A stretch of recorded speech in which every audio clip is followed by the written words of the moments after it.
E aí, pessoal, bem-vindos a mais uma aula nossa de aplicações com integrais, adentrando agora no cálculo de volumes, tá? Volumes de sólidos geométricos, sólidos espaciais, tá? E vamos atacar dois métodos de cálculos de volumes. O primeiro é o método das seções planas transversais e, posteriormente, vamos trabalhar com volumes para sólidos de revolução. Como suporte tecnológico, ainda o nosso GeoGebra, porque ele é útil também para o esboço de curvas tridimensionais, tá? Ele tem uma certa utilidade bastante ampla, inclusive, ok? Com a janela 3D, a gente vai utilizar a sua janela 3D. Isso será um suporte bem bacana para nos ajudar a visualizar essas figuras geométricas tridimensionais, beleza? Se liga. Então, eu vou lembrar lá da geometria analítica do que é um cilindro. Quando a gente fala em cilindro, comumente na educação básica, a gente sempre pensa num cilindro circular, de base circular. Mas o cilindro não necessariamente tem uma base circular. A base desse cilindro pode ser composta de qualquer figura, qualquer curva, tudo bem? Que eu vou chamar de diretriz. O círculo, a circunferência, numa base de cilindro, ela é uma diretriz, tá? Que forma então um cilindro circular. Mas eu posso ter, considerando um plano qualquer, que eu vou chamar de plano alfa, uma curva C,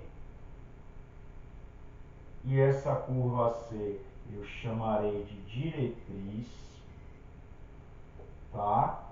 Por essa curva C, eu considero retas R's, que eu chamarei de giratriz. O conjunto de todas as retas R que passam por esse plano, ou melhor, todas as retas paralelas a R que passam por esse plano, interceptando a minha, péssimo meu desenho, mas enfim, a minha diretriz, ou seja, a minha curva C, aqui não é mais pontilhado, é pontilhado aqui que eu não vejo. Enfim, continuando vendo, enfim, considerar todas as curvas, melhor, todas as retas que passam, aqui eu não vou ver, não vou ver também que vai estar atrás, enfim, considerando todas as retas que passam pela curva C, que é a minha diretriz, e são paralelas a R, esse caminho, todas, aqui eu estou traçando algumas, mas todas, tal que uma fique junto da outra, tá? É como se eu tivesse, por exemplo, um cilindro circular, onde a base é um círculo. Então eu tenho aqui retas, várias retas, ok? Paralelas, considerando um outro, isso no plano alfa eu teria como base uma circunferência, essa curva C aqui seria uma circunferência, essa diretriz seria uma circunferência, e eu considero uma reta R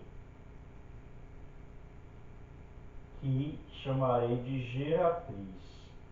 Todas as outras retas que são paralelas a R passam pela curva C, caminham aqui desse jeito, ok? Elas passando pela curva C, elas formam um cilindro infinito. Se eu considerar o plano alfa e um plano outro beta que contenha ou que seja paralelo a alfa e intercepte esse cilindro, eu vou ter um cilindro circular. Nesse caso aqui, o Jabás é um círculo fechado, um cilindro limitado. Mas um cilindro, geometricamente falando, ele é um cilindro infinito.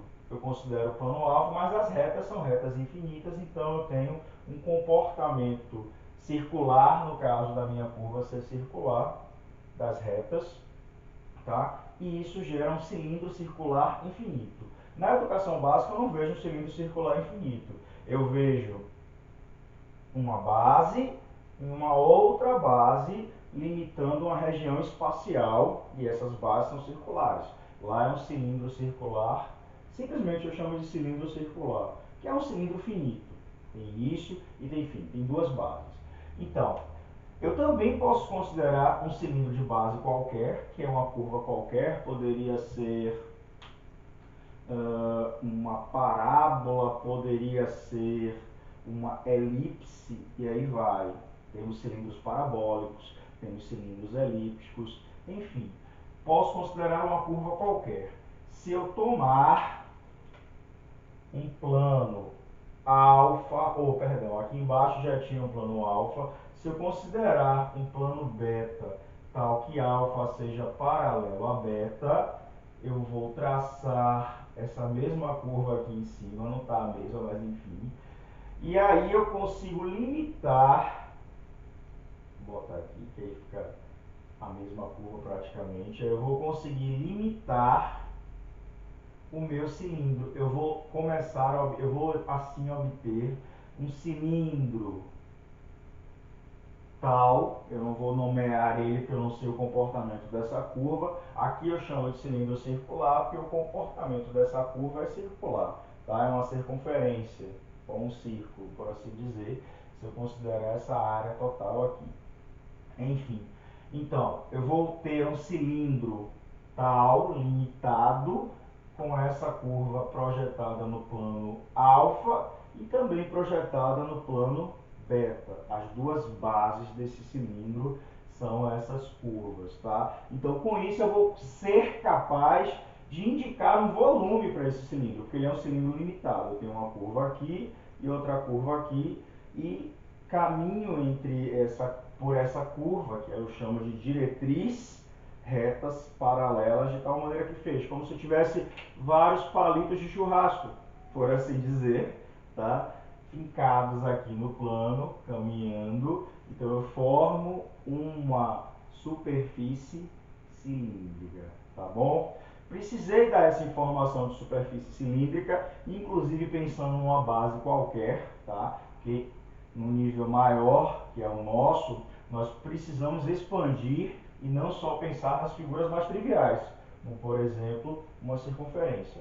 Da geometria analítica mais avançada, que a gente já estuda, né, antes dessas noções de cálculo diferencial e integral, nós temos cilindros com quaisquer bases, tá? Uma base C qualquer, beleza?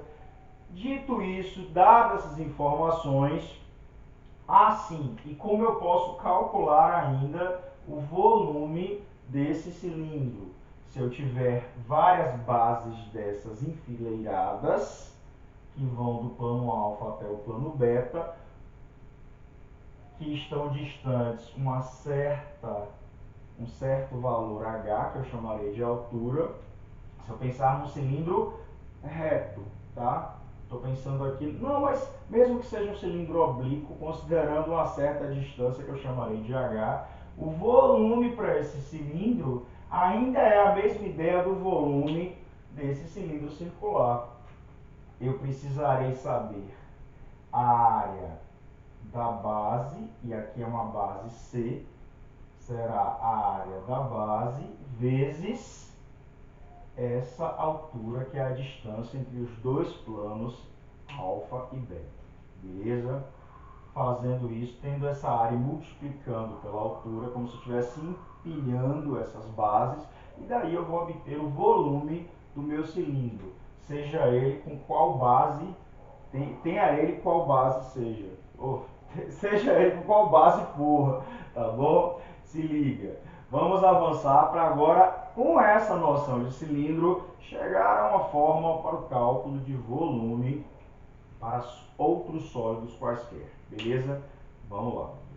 Então, pessoal, continuando aqui, agora que a gente já recapitulou uma ideia da geometria analítica do que é um cilindro limitado, um cilindro qualquer, e não só um cilindro de base circular, como a gente conhece da educação básica, a gente avança aqui pensando em outras informações para a construção da ideia de cálculo de volume. Se liga, dado um sólido qualquer, tá? Algo poderia ter esse formato, mais ou menos. Por exemplo, dado um sólido qualquer, tomemos um eixo orientado OX para todo número real x.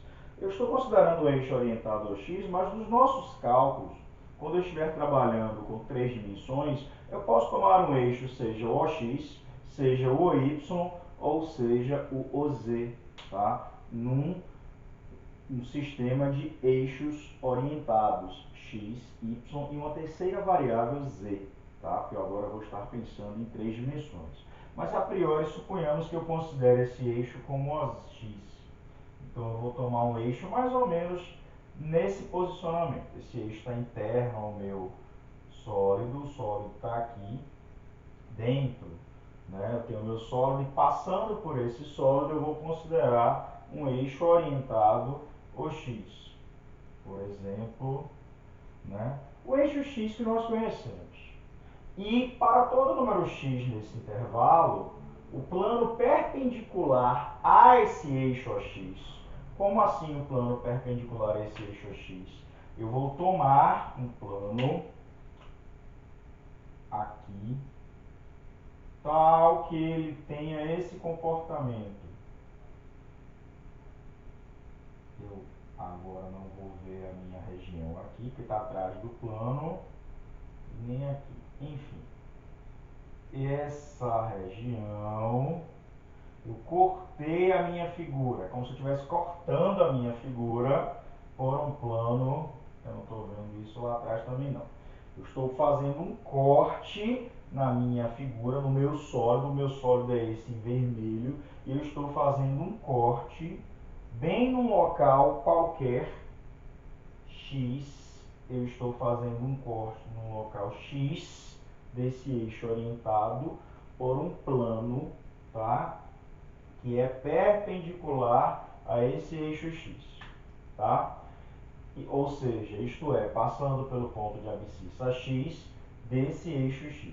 Suponhamos que para todo ponto, deixa eu escrever esse x melhor, para todo ponto x pertencente a R, o plano em x, eu tenho vários planos em x, intercepta o sólido se e somente se esse x pertence ao intervalo de A até B. Como assim o intervalo de A até B?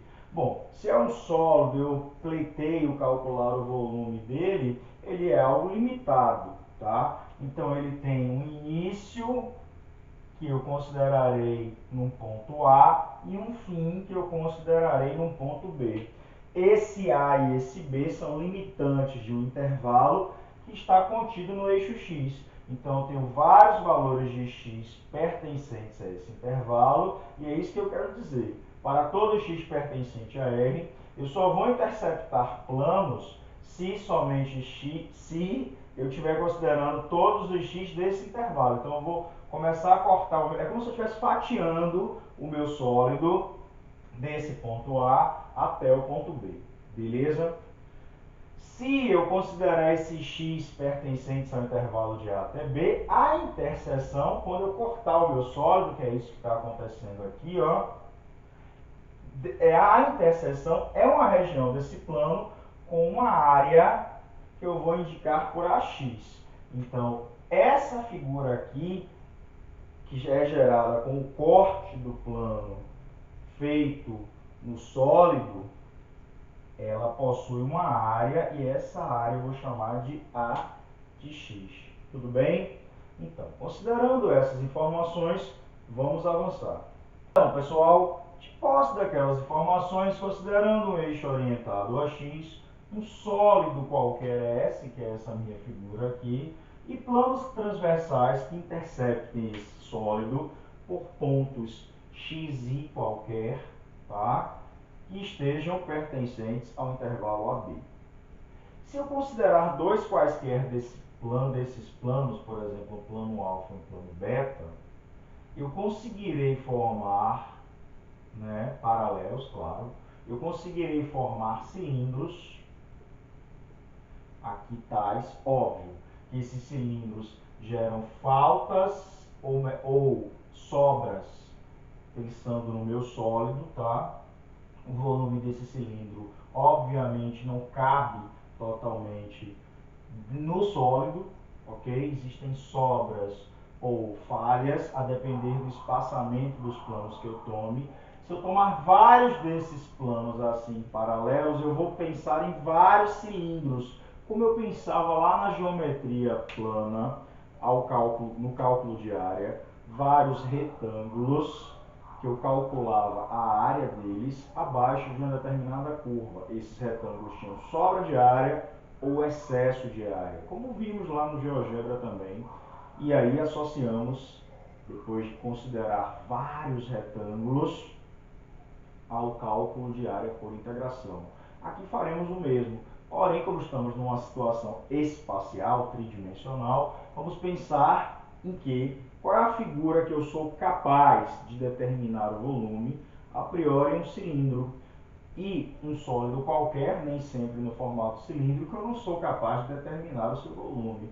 Daí o que é que eu posso fazer? Eu posso pensar no volume do cilindro, que é considerado como área da base vezes altura, e pensar em vários cilindros encaixados aqui, né, com áreas menores ou maiores, enfim, tais que essas áreas estejam associadas com imagens que participem da função que gera o meu sólido, ok? Assim como acontece lá as alturas dos retângulos, que são pontos, são valores nas imagens da função, né, que eu estou considerando para a minha área.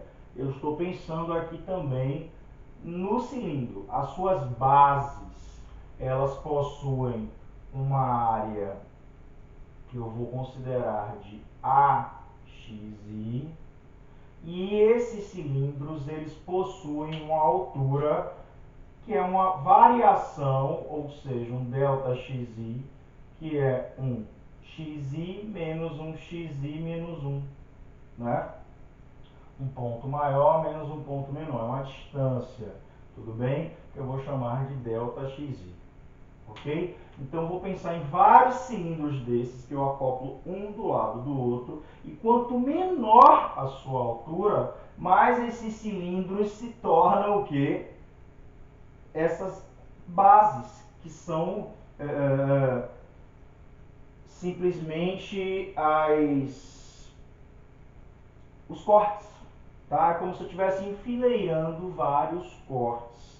E aí com isso, com esses cortes, eu estou tendo as áreas que vão formar enfileiradas o meu sólido. Então, se considerarmos o extremo menor do intervalo, o A, que limita o sólido, né? Enquanto o seu tamanho, ok? Para cálculo de volume, o A igual a um x0 desse intervalo, que é menor que o x1, que é menor que o x2, que contém o xi, e todos esses são menor do que um xn, que é o meu máximo do intervalo B, tais que esses xis pertençam a esse intervalo, enfim, sendo também os seus extremos, como acabamos de ler. Consideremos os cilindros de área da base AXI, como eu acabei de falar, ali é um dos cilindros, mas eu posso pensar em vários, como eu penso nos retângulos, e a altura ΔXi. Se ele possui área da base e altura ΔXi, eu posso dizer que o volume de um cilindro desse, em relação a x, será a área da base AXi vezes altura, tá? Daí, se tomarmos o somatório dos volumes desses cilindros, coloco vários cilindros aqui juntos no intervalo de A até B. O somatório desses volumes vai dar aproximadamente o volume do meu sólido, o volume de S, tá? Eu simplesmente vou chamar de V, volume de S. Eu vou chamar de V, tá bom? Esse volume é o somatório a partir de 1 até N, eu vou considerar N cilindros, do volume de um cilindro daquele, ou seja, de área da base vezes a altura, que é uma variação em x, que é esse tamanho, tá? Como sabemos, se eu pensar em cada vez mais cilindros, eu vou estar diminuindo a distância da altura para caber mais cilindros. E como é que eu vou fazer? Vou pensar desse jeito. Eu vou considerar o limite desse somatório. E quando eu considero o limite, eu vou estar fazendo, como eu acabei de dizer, a minha altura tender a zero. Então, o meu ΔXi vai tender a zero no meu somatório, ΔXi, e isso vai me dar uma aproximação, ou melhor dizendo, praticamente o volume do meu sólido tomado por cilindros, porque esses cilindros vão tender a ser o quê? Apenas seções. Tá? Eu vou apenas considerar essa área junto com essa área, junto com essa área, com essa, e somar todas, praticamente, porque os cilindros vão ter alturas ínfimas, tendendo a zero, tudo bem? Então, eu chamarei esse limite do somatório, assim como fizemos, na verdade, lá na área, sobre uma curva, ou em coordenadas polares, ou em comprimento de arco, pensando nas distâncias, o faremos aqui em volume, e posso dizer que o volume deverá ser calculado como uma integral simples no intervalo de A até B, de quem? Da área em x vezes dx. Tudo bem? Simples assim. Muito tranquilo. Beleza? Existem exceções. Como observação verbal aqui mesmo para vocês, se eu tomar como eixo de orientação do meu sólido, que a depender da posição do meu sólido no espaço, eu posso querer considerar um outro eixo coordenado, e não o eixo x. Aqui eu tomei como exemplo um eixo x. Mas se eu tomasse um eixo y, o que é que mudaria nesse formato? Estaria no intervalo de C até D, né? Para não considerar os mesmos números A até B. A área agora, dependendo da variável que y, que eu estaria caminhando em y, dy. Ou, como eu estou no tridimensional, eu poderia considerar o seguinte, um eixo z também, e um intervalo novo de E até F, por exemplo, outros números, a área em Z, dz, beleza? Então é assim que eu vou estabelecer o cálculo do volume de um sólido qualquer no espaço agora, com integração simples, que são as integrais que estamos estudando, tá? Nessa nossa playlist, beleza? Eu vou estabelecer a área da seção. Isso aqui é a área da seção, tá? A área de uma seção. Que seção? Uma seção transversal, que eu vou fazer o corte no sólido, beleza? E vou caminhá-la do intervalo de A até B, ok? Então, eu vou primeiro ter que estabelecer a área da seção e aí calculando essa integral de A até B, da área dessa seção. Numa variável, essa área vai ser uma função, tá? Porque ela vai depender de uma variável, seja x, seja y, seja z. E aí, calculando essa integral, a primitiva dela, no ponto e aplicando o teorema fundamental do cálculo, eu acho o volume desse sólido. Beleza? Se liga. Eu não vou fazer exemplos nessa aula, só foi uma aula teórica para mostrar a fórmula do volume, para o cálculo do volume, e na próxima aula a gente volta fazendo exemplos com o volume. É isso. Curte, compartilha, se inscreve se não se inscreveu e até a próxima.